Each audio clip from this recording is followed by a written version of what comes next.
Assalamu alaikum wa rahmatullahi wa barakatuh. This video is about a year overdue.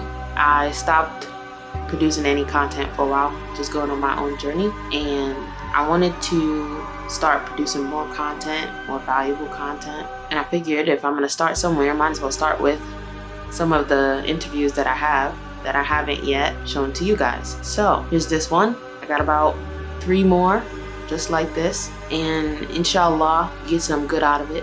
Assalamu alaikum wa rahmatullahi wa barakatuh. Welcome back to another episode of Permissible Paths, where we are speaking to Muslims who are taking permissible paths in seeking risk from Allah.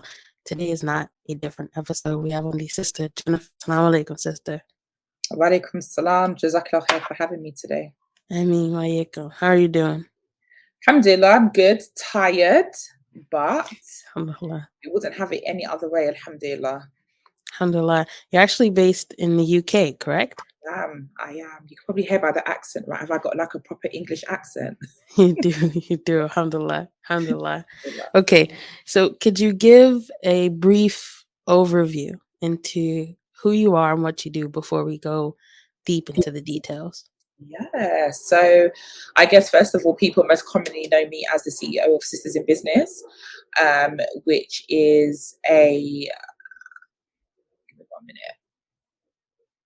minute. People most commonly know me as Sisters in Business, which is a platform that helps Muslim sisters into entrepreneurship. And we support them with networking events, courses, workshops, and really taking into consideration the religious aspects of, running a business.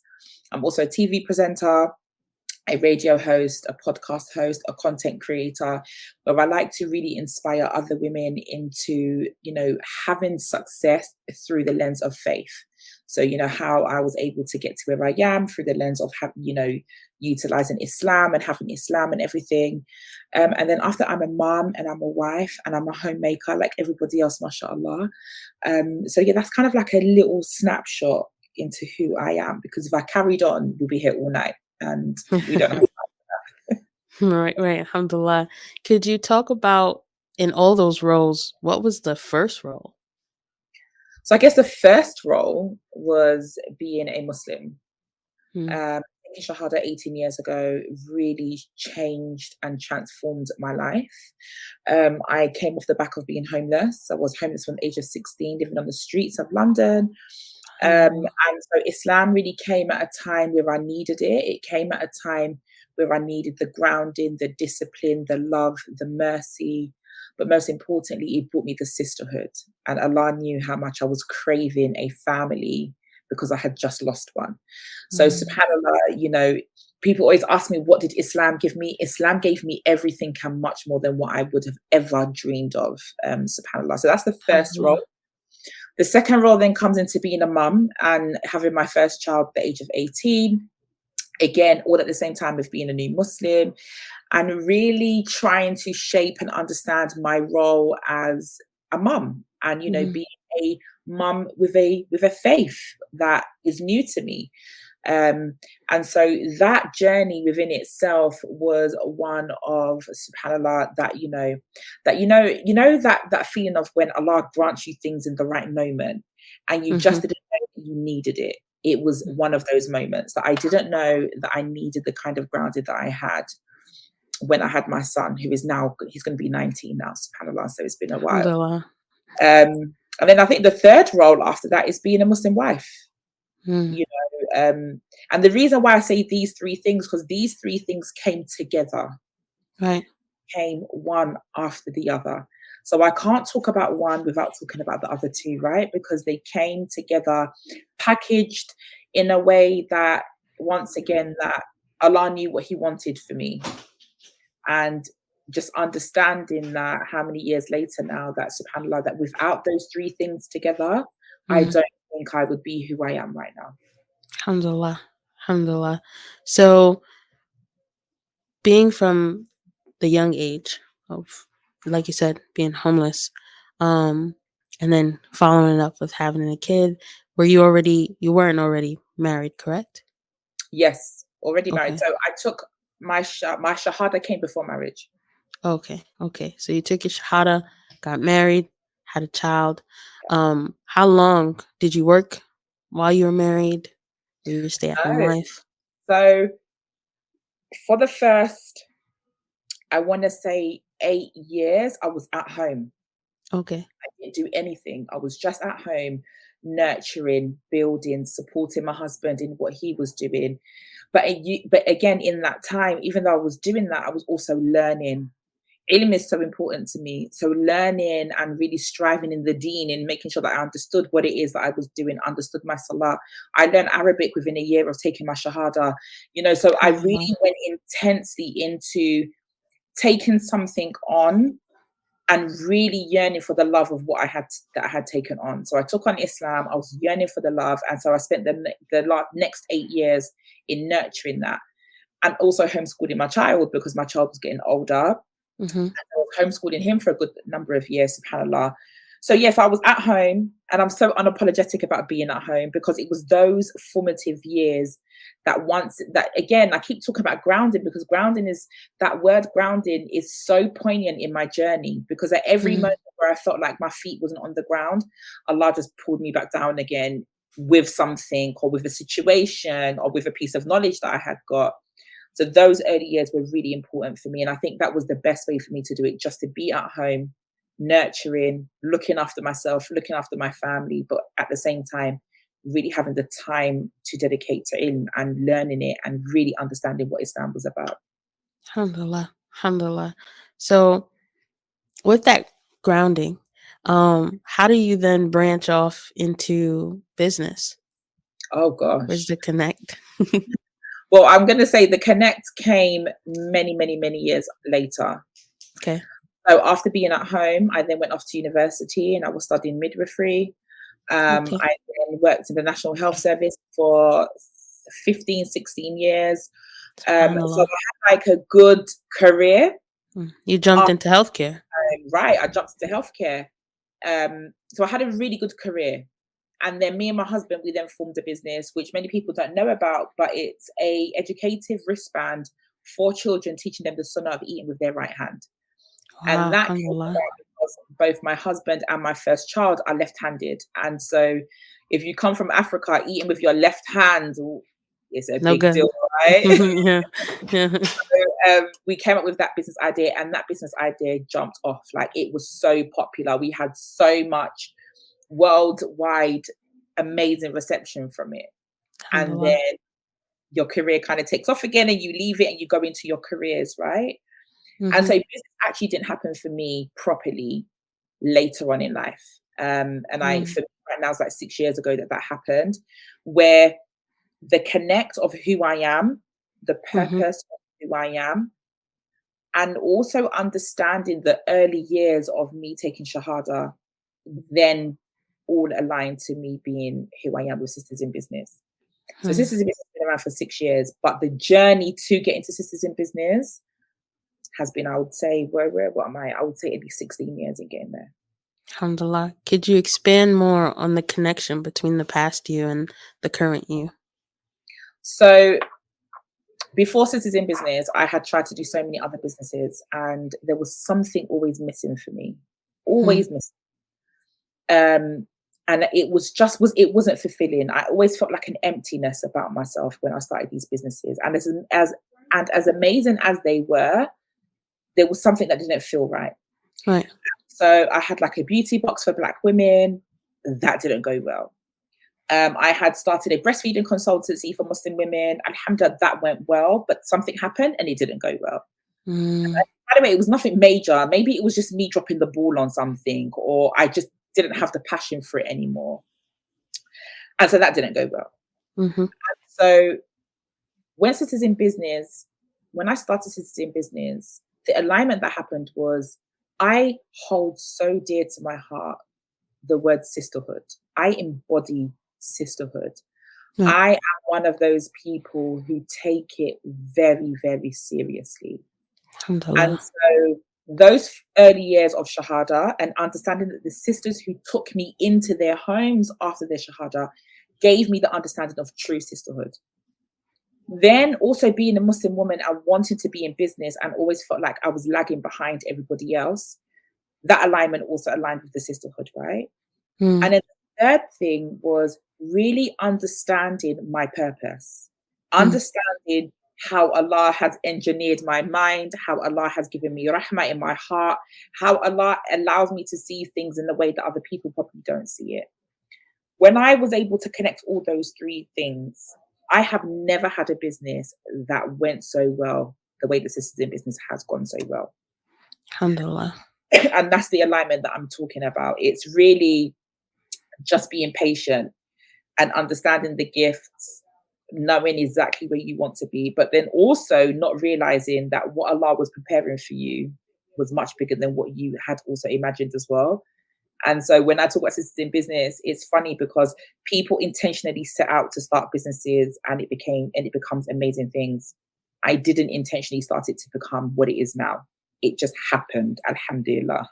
Alhamdulillah. Alhamdulillah. I love it. I love it. Could you bring us back to a little bit right before you got into Sisters or you started Sisters in Business? Right. What kind of was going through your head and what were the initial steps you started to take? So truthfully, what was going through my head is I don't want to go back to work. I didn't want to go back to the 9 to 5. I was 6 months pregnant and I saw that pregnancy as my get out ticket. Right. Right. And that's when I decided to do this beauty box because I thought, well, this will be it. This will give me the focus. This will give me the time during maternity leave to really work on something. And so when that didn't go well, I was absolutely devastated because in my mind, I had failed, but then it meant I had to go back to work and I really didn't. That was the last pregnancy, alhamdulillah, my last pregnancy, my fourth child. And I wanted to be home. Like I didn't want to be, out and about. And so I was devastated. And then I remember sitting down for like a week and crying every single day because all my money had gone into that business. And my husband just turned around, he said to me, there is no point in crying. If you really want to make a change, you have to get up and you have to do it now. And that's exactly what I done. I got up. And that's why I'm such a big believer in the best decisions are born out of pain. The best things that people create is when you're at your lowest. And I remember sitting there thinking, I can't be the only one in this position of wanting to have a business, but then it failing. There must be so many more like me. And that was the moment where I said, okay, Sisters in Business is about to be a thing. Now, I want to tell you something, because this is also the power of when you make dua, right? Yeah. The day that I started the first event for Sisters in Business, when I looked in my notes, it was exactly to the year prior that I wrote in my phone that this is the concept that I want to do. And I shut my phone and forgot about it. And I remember that moment because I was in Eid in the park. It was Eid, and I was talking to one of my friends, and I said to her, I want to do this. I want to do this. And she kind of looked at me a bit crazy because no one was doing it. I was like, go ahead and do it then. And I shut my phone and I forgot. I really forgot. It completely just slipped my mind that I had written this thing in my phone. On the day of the event, I think it was the day after, I had ended up in hospital. Like I said, I was 6 months pregnant and I had put a lot of energy into the event. And what people didn't realize is that 2 days before the event, I was in hospital anyway because I was bleeding through my pregnancy. So while I was in hospital 2 days after from all the stress and bleeding again, a notification popped up on my phone and it showed the note. And I opened it. I was like, subhanAllah, like I had that feeling of this is where Allah wanted me to be. Yeah. Yeah. Understandable. Question. So is this after you and your husband did your business? Yeah, And this is 9 years after. Okay, so what had happened to that business that you guys didn't continue with it, or you did continue with it? We did continue. We started to do wholesale, but just naturally, things just naturally started to tail off. Like we just didn't give it the energy that it deserved. Okay. And so yeah, that just naturally came to an end. Okay. We have thought so many times, should we bring it back? Is it, maybe one day we will. It's patented, it's trademarked, so we know that we're protected. But yeah, so maybe, but that tailed off just naturally. That we just kind of like floated in different directions in terms of business and career. Understood. And so after hopping back into the 9 to 5 and then deciding, this is a lot. I want to stay home with my children. I want to get into a business. What was the support like from your husband? One thing that I'm always going to say is that my husband's support is unmatched. Alhamdulillah. Like, my husband has next level energy when it comes to support. Like, he makes me see things from from the bird's eye view to 3D to 2D. Like, he gives me support 24/7. And mashallah tabarakallah, he's one of those people that, you either get up and you do something or you don't complain. Yeah. And at that time, I was the kind of person that was very, I'm self-sabotage. I had a lot of self-hate talk. I procrastinated a lot. I self-doubted myself all the time. And so having a husband who just sees things as shut up and don't complain and get up, and by the way, he's so gentle with it, it's not really in the way that I'm saying, that he then became exactly what I needed when I needed those moments of strength with building the business. And he was just like, you can't do this. What are you going to do? Spend the 2 years crying, next 2 years crying? Get up, do something. At every event, what people don't see, he's there at the very beginning, and he's the one that's unpacking all the stuff and loading it back up again, mashallah. He's there, he's got the checklist with me. Have you done this? Have you done that?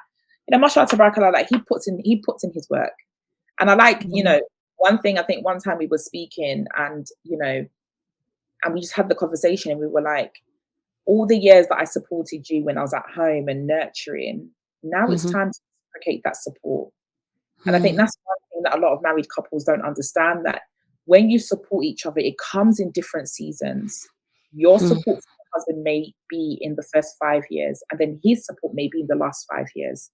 But the support will turn around and it will come. Or what a lot of us expect is that we want support all at the same time. We can't both support each other at the same time. Someone has to pick up where you are leaving things, right? And that's why I think that my husband's support is so unmatched. Because now when I'm doing the work and I'm in the thick of everything, he'll pick things up and he doesn't mind doing that. Alhamdulillah. So yeah, mashallah, he's a great support. Alhamdulillah. I think it was Michelle Obama in an interview once. She talked about her marriage with Barack Obama and how like basically they couldn't always have it their way. Sometimes someone's giving only or is getting only 30%, whereas the other person is getting 80 or 70%. And so it's good to hear, it's not always going to be equal, and that's okay. But you have to have patience because that's marriage. That's marriage. And it's with any relationship, right? Whether it's marriage, whether it's a friendship, whether it's a mother and daughter, there are going to be moments of where you give a lot more than what you receive. And we have to be okay in being okay with that. There's too much of a romanticized version of marriage where it has to be both of you all the time.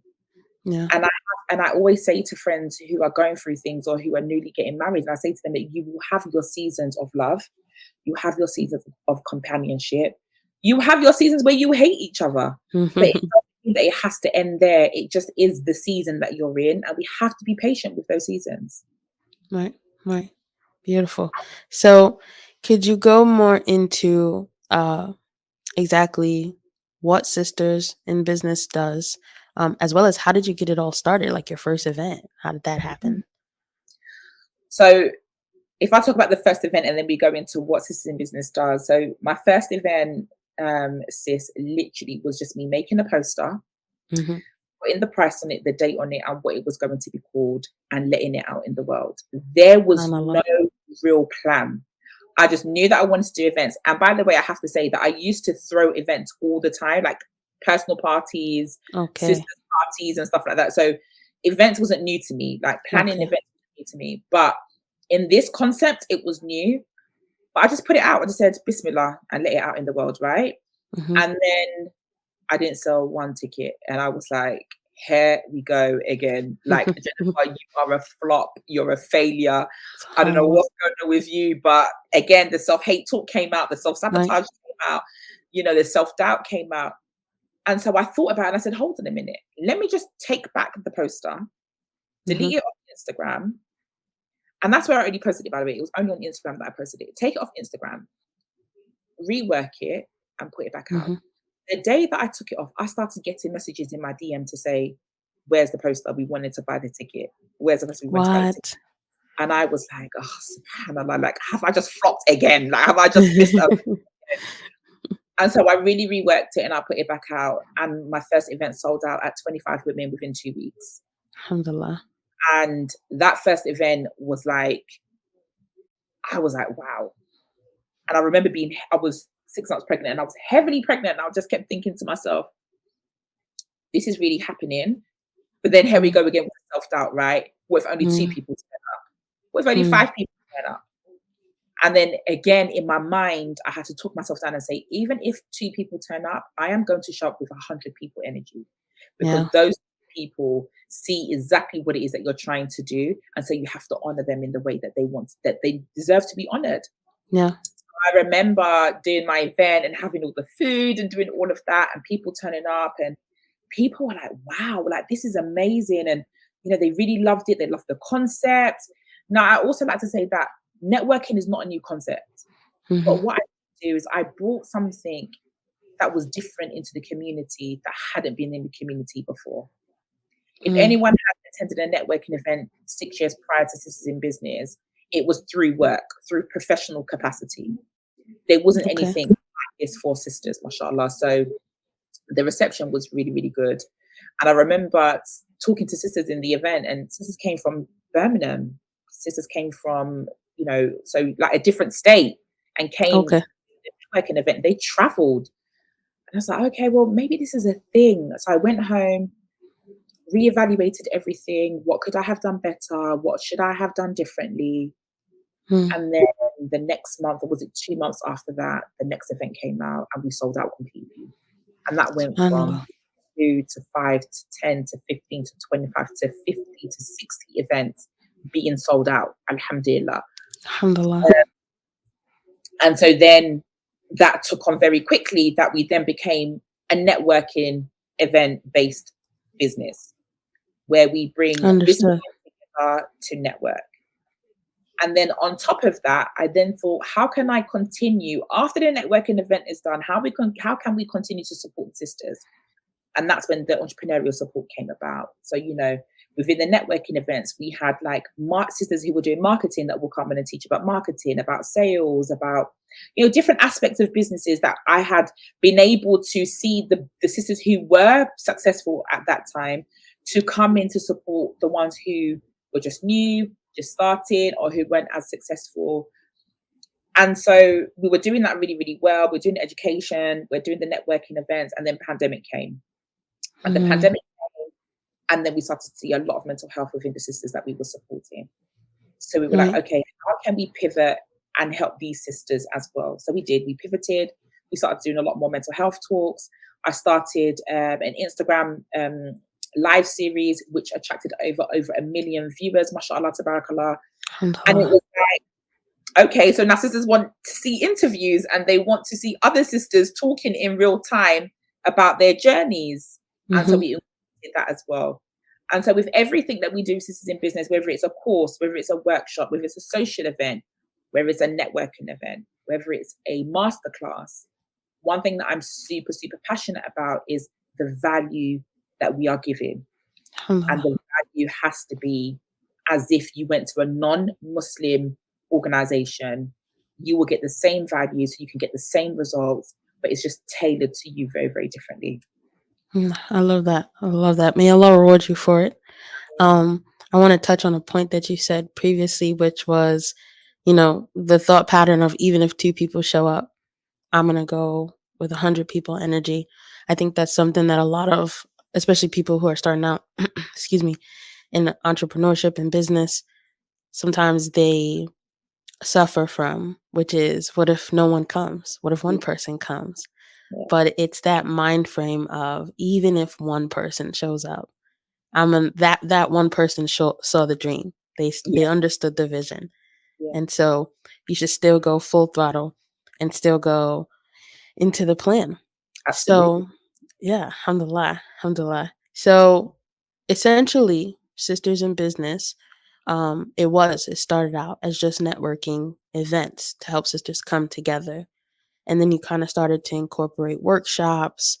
Um, but it sounds like, when COVID hit and you saw that impact, um, on mental health, you then became focused on that. Was there a big shift between in-person events and virtual events, or were you kind of already doing that? No, 100% sis. And this is why sometimes sticking by your values is so, so important, right? Mhm. Remember, everyone was doing virtual events. The whole world just went virtual, Yeah. and we didn't. And I Mm. remember being questioned by someone, and I said, "This deen that I follow is not practiced over the computer." Mm. And what I meant by that is that this sisterhood that I took on and that I embody is not meant to be done when it's not face to face.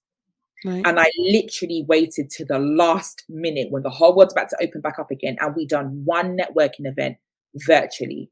We done our awards virtually. And the reason why the awards was done virtually is because we couldn't let those sisters down. Right. We needed to celebrate them. Right. So the networking event that we done virtually, it was literally the week after the whole world opened back up. And then we started doing SubhanAllah. our business events face to face again. And that's why I'm such a big believer in sticking by your values is super important. I Mm. did not believe that running virtual events was for my community, for our community. Mm. We thrive off being face to face. Mm. We thrive off in understanding each other's energy. We thrive off we're a community based deen. Mm. The world wanted to strip that away, and I didn't want that to happen. And so, alhamdulillah, to this day, I am so glad that I stuck by those values because that's what made us even more stronger than we Mm. had ever been during that time. Alhamdulillah. Alhamdulillah. Did you see a lot of opposition to Oh yeah, you? Yeah, what was that like? oh yeah. We saw 1 minute, sis. Mhm. My son is calling me. Yeah, we saw, oh gosh, I always talk about Clubhouse because that's when Clubhouse really Kicked came up. off. Mm. And there was this one interaction that I had on Clubhouse, and I thought, wow, like Mm. nobody thinks of sisterhood in the way that I think of sisterhood. And I remember going into this room, it was filled with sisters, mashallah, sisters who were doing business. And on Clubhouse, you introduce yourself, right? Everyone has to introduce themselves, what they do, blah, blah, blah. And I remember introducing myself, and there was this one voice that popped up and said, well, we've been doing what you've been doing for many years, and that's why we don't put things out because people come to steal our ideas. And I Ah. thought, now I Okay. do not know you from nowhere. Like, and I started to get petty, and I was thinking, well, if you scroll back onto our social media, you will see that we started X, Y, and Z. And I thought to myself, hold on a minute. Mm. I no longer need to be the loudest person in the room. Yeah. My work speaks for itself. If you feel threatened by that, sis, that's on you. Yeah. And so interactions like that really take me back to the point of this is why we exist. Until this mindset has completely gone from our community, Mm. we still got a lot of work to do. And so those kind of interactions are plenty. They happen all the time, sis. We've had copycats. We've had people that want to talk you down. Mm. But I've always remembered that I never done it for anyone. I done it because first of all, I needed the community. So this was for me, first of all. Yeah. And second of all, I done it because when Allah puts a responsibility on you, you have no choice but to deliver on that responsibility. Mm. And so if I didn't, and if I allowed people to stop me, Mhm. then what a disservice am I doing to myself, the community that has supported me, the community that has believed in me? And to the children that are watching me build this business from the ground up, what am I showing them? To throw in the towel when people think that you shouldn't be doing what you're doing. I should no longer have to give weight to people's opinions because they actually don't matter. Yeah. So yeah, had a lot of it, subhanAllah. I spoke to someone recently, and they were mentioning an idea, and they were like, "Yeah, I came up with that idea first." And my brain only said, "Okay, you came up with it first, but you didn't do anything behind it." Right. So humans are not that different. A lot of us have similar ideas, Absolutely. especially when it comes to business. So it's this notion I have of, yeah, but you got to actually put the footsteps in. You can't be Yeah, mad at somebody because they started to do what you were dreaming of always doing. absolutely. But alhamdulillah, you continue to move forward. And even now, how is it with still continuing the business? I mean, now, subhanAllah, I have a team of women who, let me tell you, that see the vision bigger than what I see it. Okay. And each week in our weekly meetings, I sit back and I'm like, you guys get it. You Alhamdulillah. guys get it. You guys get it because you see it's bigger than me. Hmm. And alhamdulillah, I'm in a moment where sometimes I have to really check myself and be like, is this really me? Like my kids, they typed in my name into Google and all sorts of things came up. And I thought, subhanAllah, like never once did I think if you typed my name into Google, that my name will come up alongside the business and all the things that I've been doing in the last 6 years. And that for me just keeps me going. Alhamdulillah. It keeps me going. So alhamdulillah, you do have those moments where you see people are trying to copy what you do. Mm-hmm. I quieten the noise. I don't allow that to affect me. And if it does affect me, it just means that I need to block you so that I don't become affected. And again, Understood. people seem to think that because you block someone, it's a them problem. No, it's a me problem. Hmm. If I'm being triggered by anything, then allow me to block and work on what I need to work on so that I don't become triggered. Hmm. Right? But then also understanding that on the path of healing, being triggered means that I'm on the path of healing. I understand. So again, alhamdulillah for the copycats, because you know what? They make you realize that you cannot be complacent. Uh-huh. Uh-huh.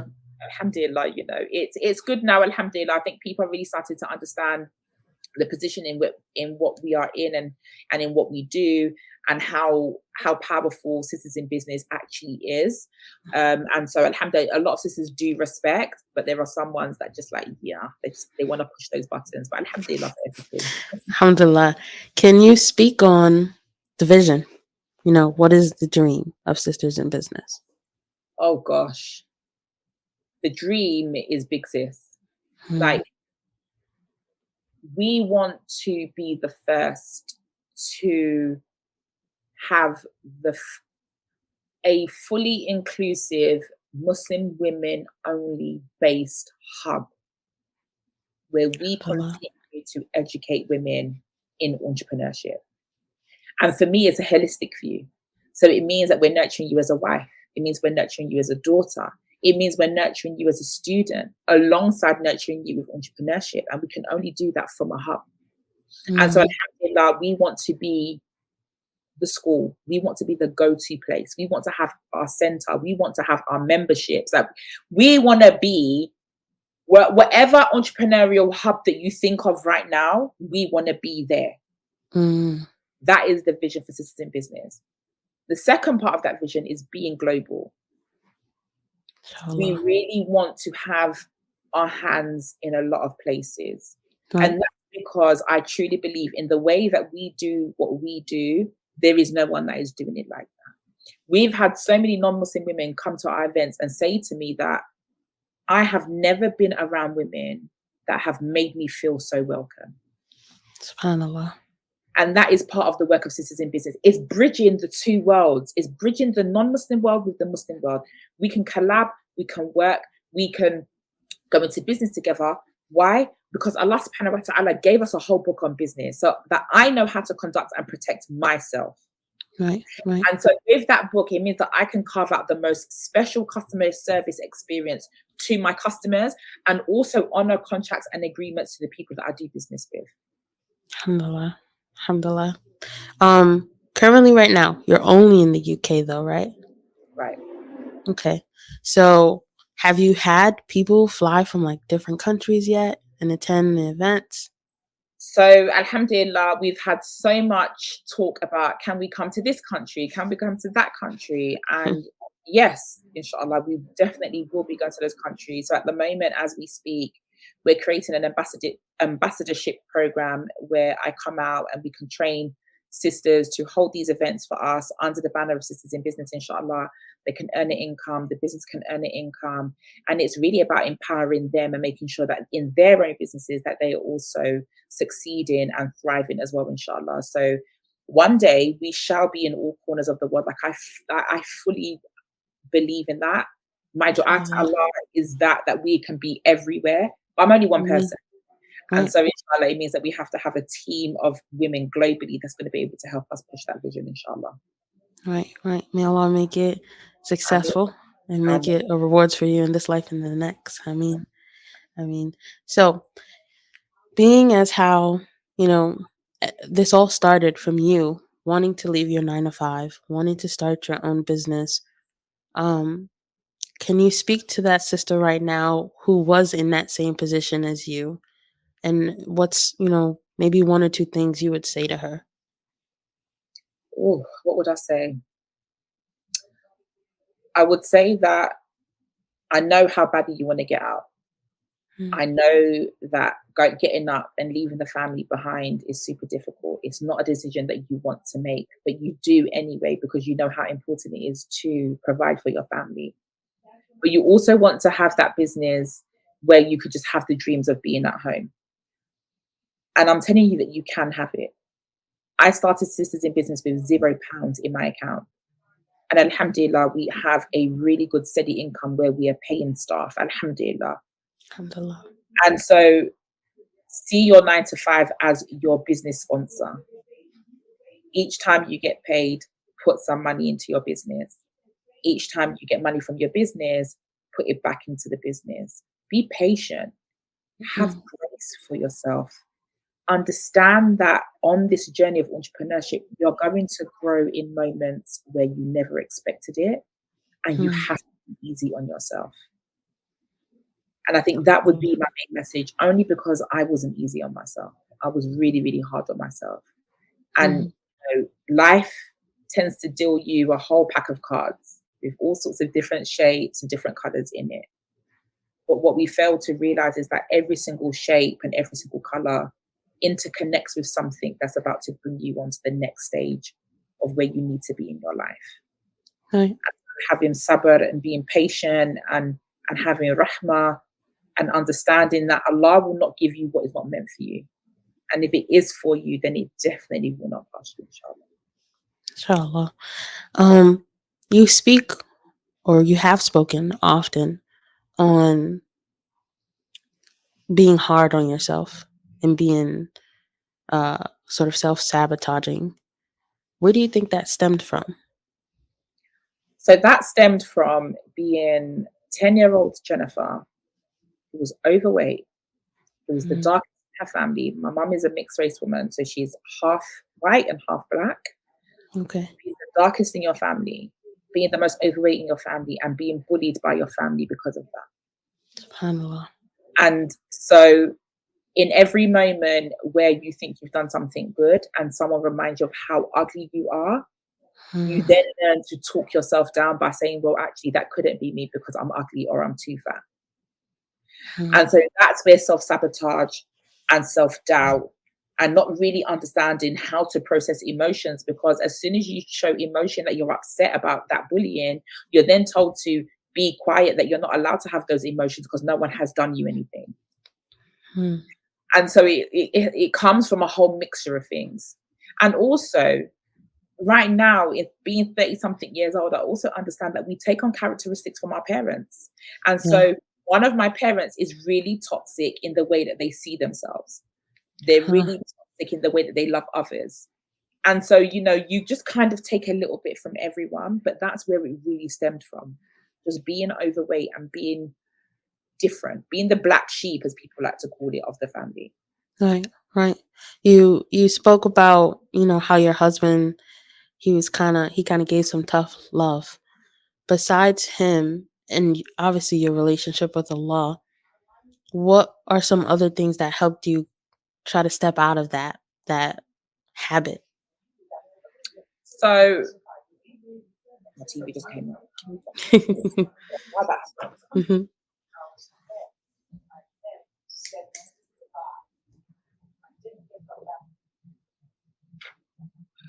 Sorry. Okay. So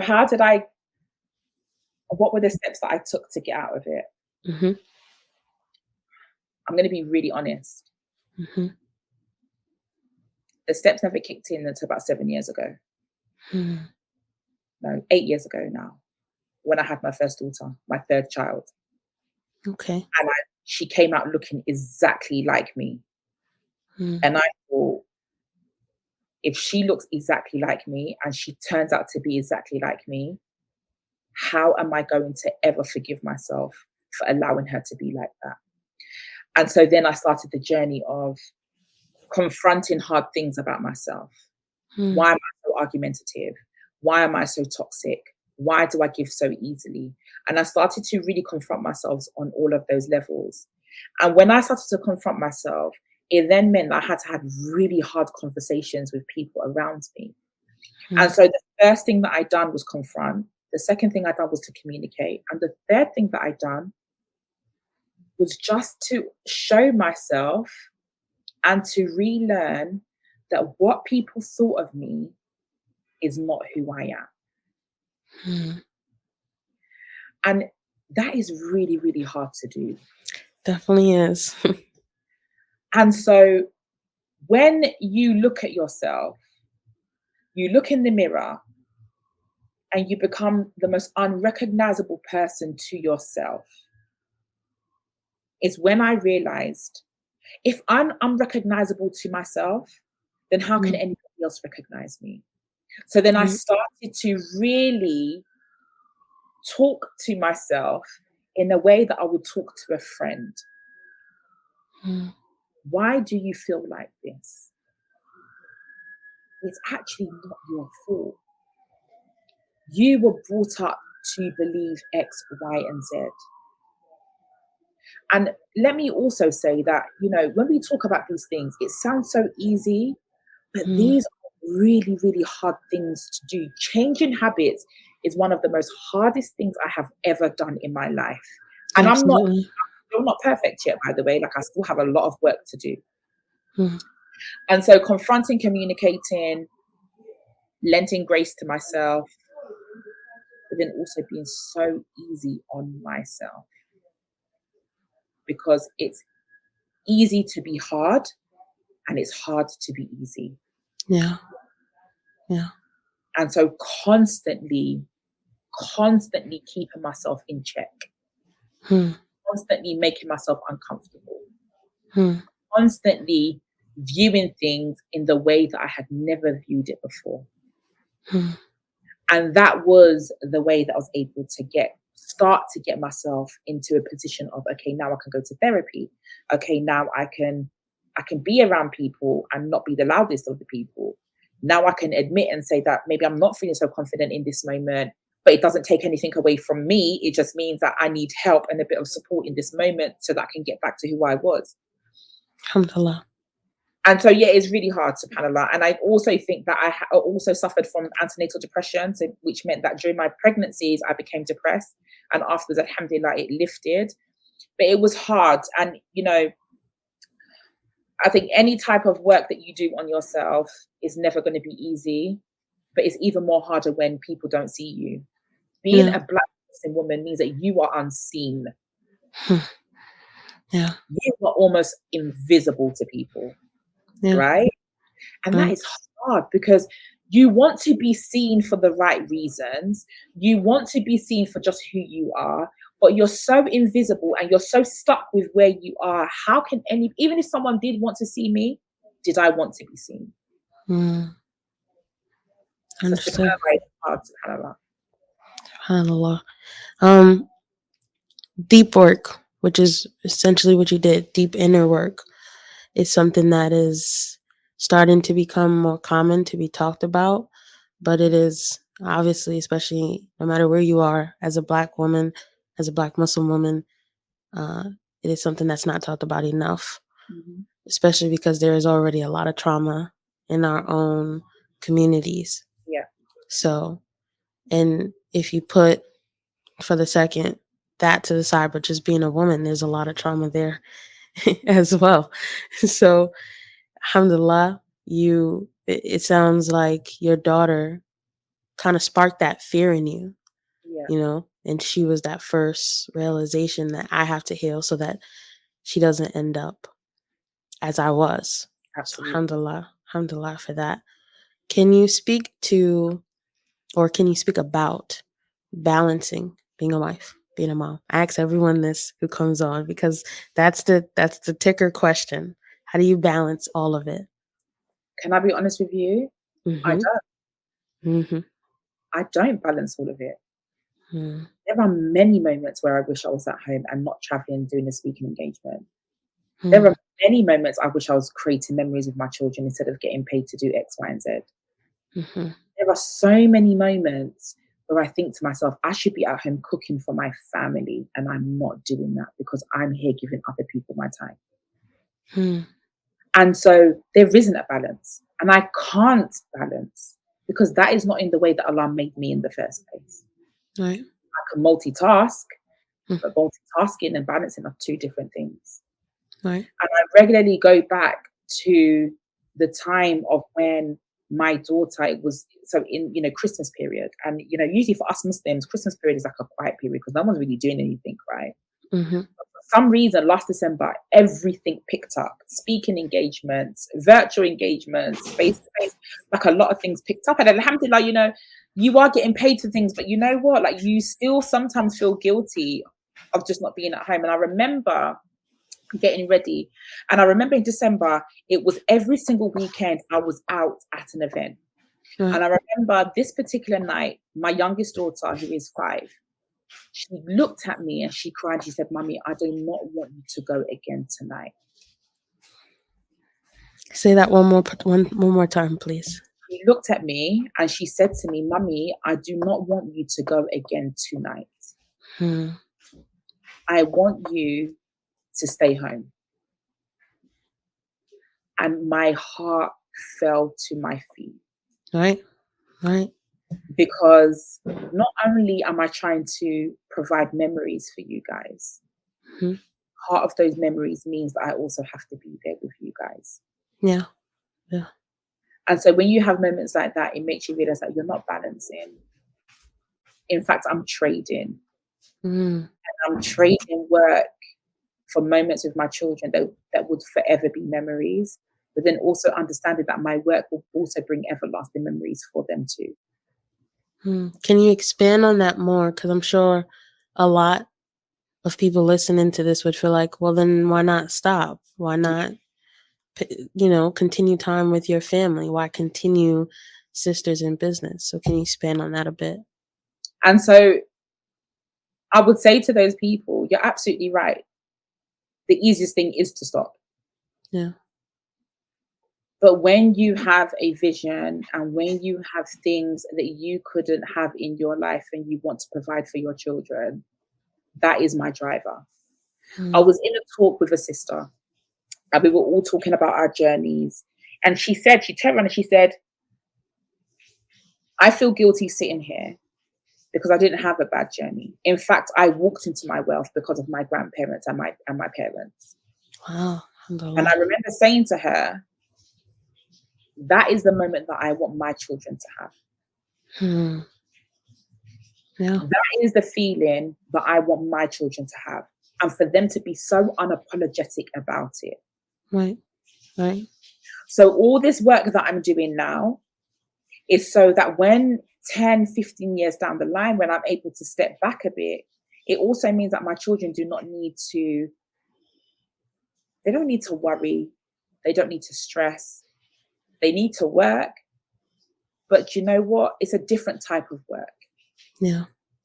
It's a different type of impact that you have in the world when you do not have the stress and worries of debt, when you do not have the stress and worries of trying to build generational wealth when you are starting from the ground zero. And that's why I continue to do what I do. The second reason why I do what I need to do is because our ummah is lacking behind in the way that when we were the leaders of entrepreneurship, 65% of women are economically dependent on their husbands. When we look at the seerah of the Prophet ﷺ and we look at, let's look at Khadija, may Allah be pleased with her, she gave the Prophet ﷺ his wealth, which shows us she had to handle it. Right. And that we can actually be independent with our own wealth. So until the community gets to that point, I can't give up just yet. Because with every barrier that I break, they break. With every celebratory moment that I have, they have. With every moment of surrender, with every thought of I can't do it, with every thought of this is too hard, they also have those thoughts. Yeah. But someone has to do the work. Someone has to be the example. Someone has to be the leader. Do you almost feel as if someone has to make the sacrifice? I do feel like someone has to make the sacrifice. But I also feel like we need to do the sacrifice collectively too. Okay. And what I mean by that is if a sister looks at me and thinks, if she done it, then I can do it, then that's us collectively making a sacrifice. If another sister looks at my story or looks at my journey and wanted to give up on herself, and she now has the self-belief, she sacrificed and traded something for her to have that self-belief again. That's a collective sacrifice. Understood. And so with everything, there has to be a leader. And it's not to say that, let me just put it out there, I'm probably not the only one doing what I'm doing. I'm probably not. But what I am firm in saying is that no one is doing it in the way that I am doing it. Yeah. That's number two. There is no other Black Muslimah that you can type into the computer today that is making waves in the way that I have been making waves. Alhamdulillah. Alhamdulillah. And so it's more than just a business. Yeah. It's about the representation. It's about the impact. The impact. It's about knowing that your authority or your showing up is making the world show up for our community differently. It's about holding those people who we call the gatekeepers to account. If I don't do it, show me someone right now that is doing the exact same thing. Yeah. Can you add on some of the ways that Sisters in Business is bringing in income? Because I forgot to ask you that earlier. So there are, subhanAllah, so Sisters in Business is bringing in income by our events. We also have grants that we get that we're able to put on free courses for our sisters, sponsorships, collaborations, partnerships, alhamdulillah. Different ways that Sisters in Business brings in income, and of course trading. So we do things like, digital assets, for instance, trading. Oh gosh, what else do we do? Digital assets, courses, all of that kind of stuff to bring in money. Alhamdulillah, that's how we're bringing in our money. As Jennifer, I think that Jennifer, if you're talking about me, myself, I have about 10 streams of income that comes in, alhamdulillah. But yeah, so alhamdulillah, Sisters in Business is doing many things. Alhamdulillah. Can you shed light on maybe 2 or 3 of those streams of incomes? So the events that we do, they're all events, inshallah, where sisters pay a fee to come, and we provide everything for them, inshallah. The other one is government grants, where we apply for grants to, let's say, do a course for sisters, to collaborate with other organizations, for instance, whether it's about mental health, entrepreneurship, financial literacy. We do things like that. And I would say the third way is consultations. Alhamdulillah, we're at a point where we hold a lot of data about the Muslim community in terms of entrepreneurship. And so we have a lot of organizations that approach us that then want to buy some of that data, not personal data, but just understanding how Muslim women think about entrepreneurship, how we go about entrepreneurship, alhamdulillah. And that also brings in quite good money for us too, inshallah. Alhamdulillah. Alhamdulillah. And in terms of yourself, like, can you mention like 2 or 3 that you do? Because you've mentioned personally you have up to 10. Yeah, so TV presenting, I'm a TV presenter, alhamdulillah, for one of the most world-renowned TV stations. I'm also a consultant for the National Health Service, so I take on yearly contracts to do different pieces of work with them, alhamdulillah, when it comes to things like the Black Muslim maternity experience. So how does what is the health outcome for a Black Muslim woman in maternity? Alhamdulillah, so I do things like that.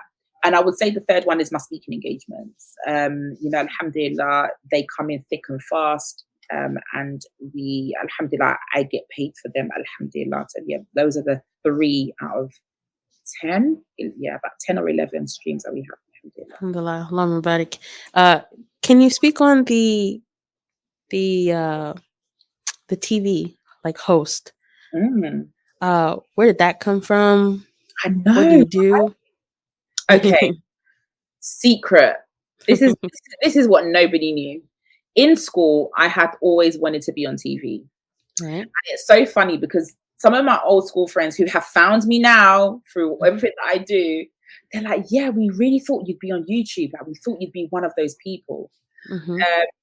And so it had always been there. But subhanAllah, through the work of Sisters in Business, and also the Instagram lives that I was doing, and mashallah, really being noticed for the way that I ask questions on interviews and the way that I can evoke emotions from people, I think is what put me in the headlight of the producers, alhamdulillah. And to be honest, they did ask me for a while and I kept turning it down until I finally said, okay, let's explore what this will look like. And alhamdulillah, it's been such an enjoyable experience so far. It's given me appetite to want bigger and want more, inshallah. So keep me in your eyes. We have bigger and better opportunities in terms of that. Absolutely. But it's something that I think suits me really, really well. And I absolutely love doing, because I love talking to people. I like knowing people's business too much. I can be business and asking them all sorts of questions. And it's just something that I really, really love doing, mashallah. Alhamdulillah, alhamdulillah. Now you said, you weren't going to go with it, or you didn't go with it for a while. How come? So I didn't, because in the UK, a lot of the Muslim institutions that are run are owned by South Asian communities. And being a Black Muslim woman, and, people, can I just say that it's not everything that I take back to being a Black Muslim woman, by the way. So I don't want people to your core. It is, but I think a lot of people then just be like, oh my God, that's all she talks about. No, right. It isn't what I talk about. But actually, a lot of our experiences here in the UK as a Black Muslim woman is underpinned by the South Asian experience.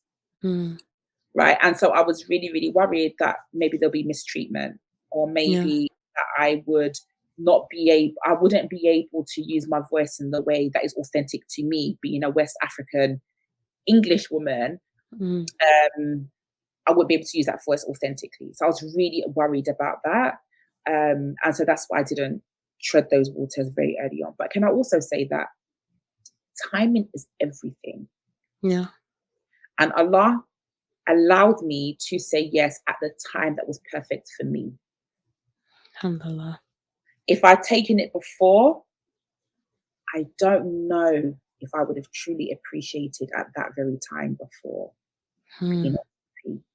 Whereas now, I truly appreciate every moment. Every sister that I meet that walks into the studio, every sister that recognizes me, every sister that is coming for an interview and they're super nervous about the interview and Mm. they go away feeling somewhat different. Those are the moments that I do TV for. Alhamdulillah. When young Black sisters are putting on the TV and they're looking at the channel and they see a Black sister like themselves on the TV, those are the sisters that I'm doing it for. Yeah.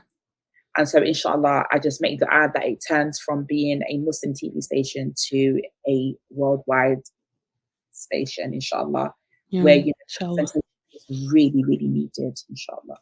Inshallah. Thank you, Sister Jennifer, for coming on. I appreciate it very much.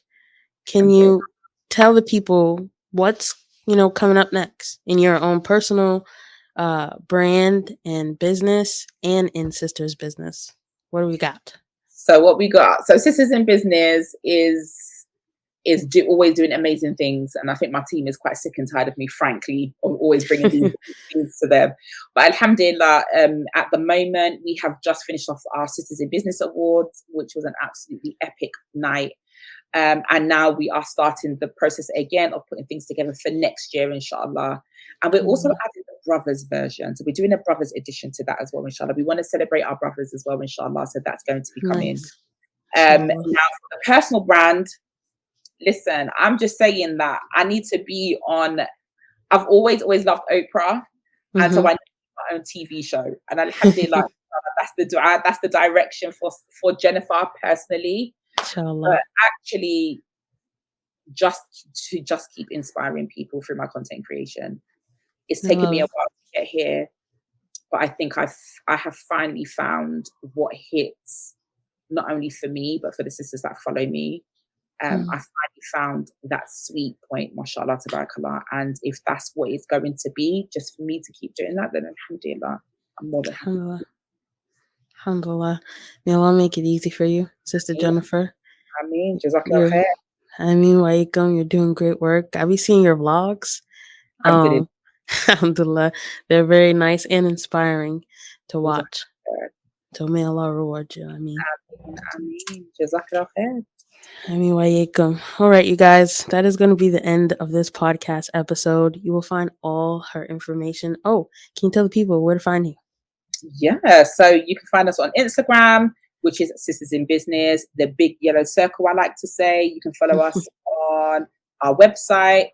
You can find me on LinkedIn, Jennifer Ogunyemi. You can find me on Instagram, Jennifer Ogunyemi as well, inshallah. You wouldn't be able to miss me. So even if you just typed it into Google, you can find me, alhamdulillah. Alhamdulillah, alhamdulillah. All her information will be linked in the description box below. If you're on YouTube, you can find us on Spotify and Apple, vice versa. We'll see you next time. Assalamu alaikum wa rahmatullahi wa barakatuh.